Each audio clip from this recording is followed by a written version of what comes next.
Le bocal de Monsieur Redfish.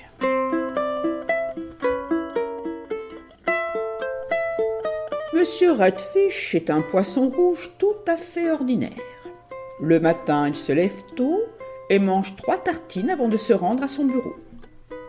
Et le soir, il regarde la télévision jusqu'à 10h, boit une tisane aux algues, puis va se coucher. Or, un samedi matin, comme Monsieur Redfish s'ennuie un peu dans sa vie bien réglée, il décide de prendre un animal de compagnie. Le voilà donc qui entre dans une boutique située à quelques pas de chez lui.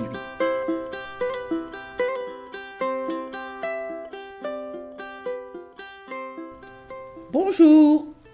lance Monsieur Redfish en s'adressant au vendeur, qui est un vieux poisson rouge au visage aimable. « J'aimerais un petit animal rigolo, sans plumes ni poils, car je suis allergique, et qui n'exige surtout pas trop de soins. Auriez-vous quelque chose du genre ?» Le marchand réfléchit. « Je dois avoir ce qu'il vous faut. Il n'y a pas longtemps que nous en vendons, et je pense que ça va vous plaire. Juste une minute, j'arrive. » Le vieux marchand se retire dans son arrière-boutique et revient chargé d'un gros bocal. Il le pose délicatement sur le comptoir avec un sourire malin. « Alors, qu'en pensez-vous » Monsieur Redfish se penche pour bien voir. Le bocal est complètement fermé. À l'intérieur, il y a un petit bonhomme qui le regarde fixement avec les poings sur les hanches. Il y a aussi une petite maison, un petit jardin, un petit lac et des petits sapins. « C'est vraiment très joli !»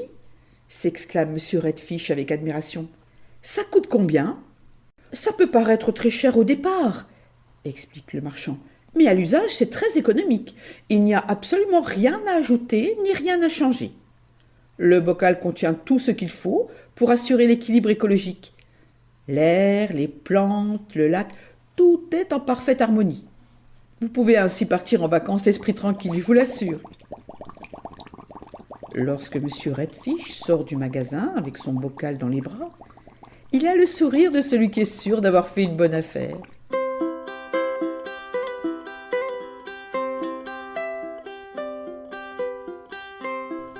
Une fois arrivé chez lui, il place son bocal dans le salon, près de la fenêtre, afin que les petits arbres et le petit jardin puissent recevoir de la bonne lumière, comme le lui a indiqué le vieux marchand.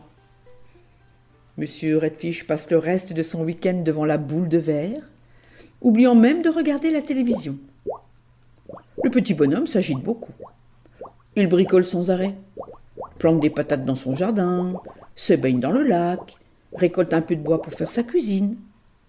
Il a l'air heureux, mais pas autant que Monsieur Redfish, absolument ravi de son achat.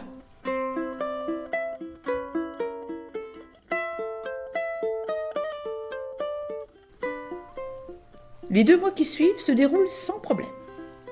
Le petit bonhomme et les plantes du bocal sont en parfait équilibre.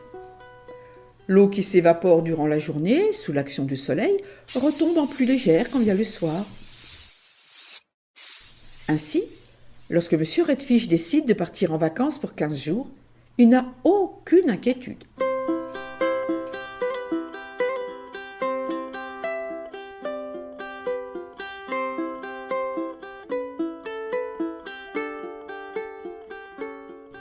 Deux semaines plus tard, au moment où Monsieur Redfish ouvre sa porte,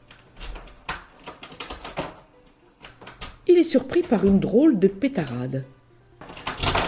Une grande agitation règne dans le bocal. Le petit bonhomme s'est construit une petite voiture en bois et tourne à toute vitesse en frôlant la paroi de verre.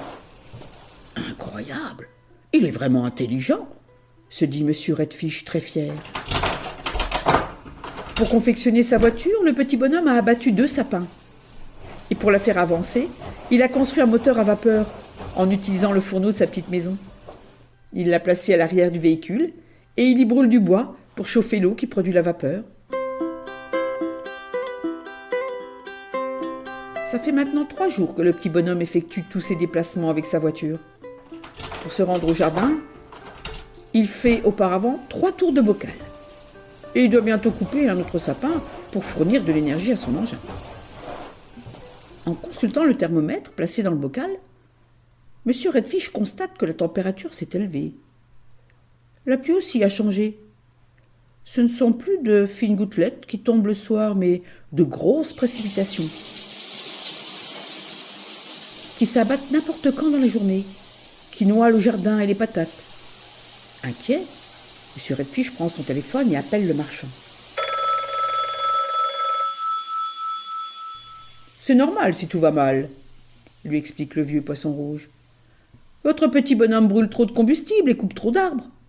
Quand on fait du feu ou quand on utilise sa voiture, on dégage du gaz carbonique dans l'air.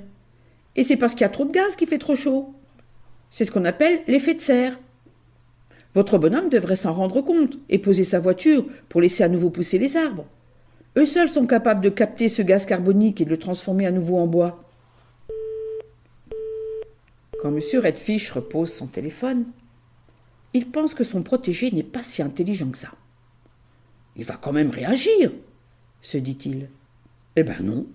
Le lendemain, le petit bonhomme coupe encore un sapin.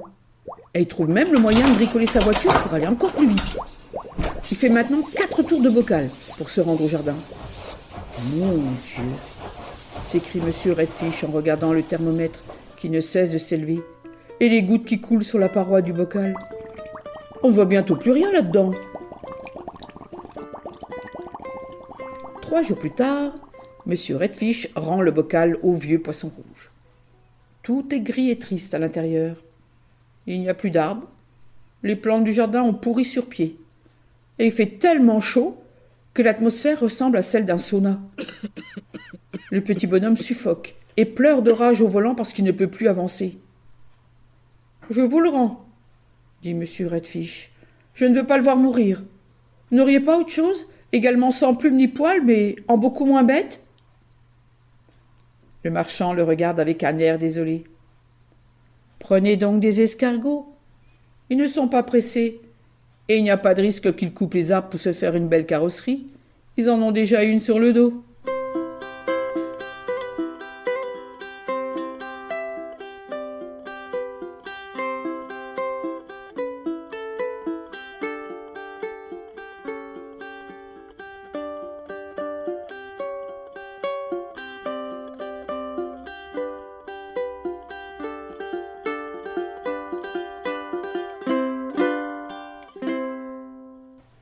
Cette histoire a été écrite par Pierre-André Magnin pour la plateforme d'information des services cantonaux de l'énergie et de l'environnement en Suisse.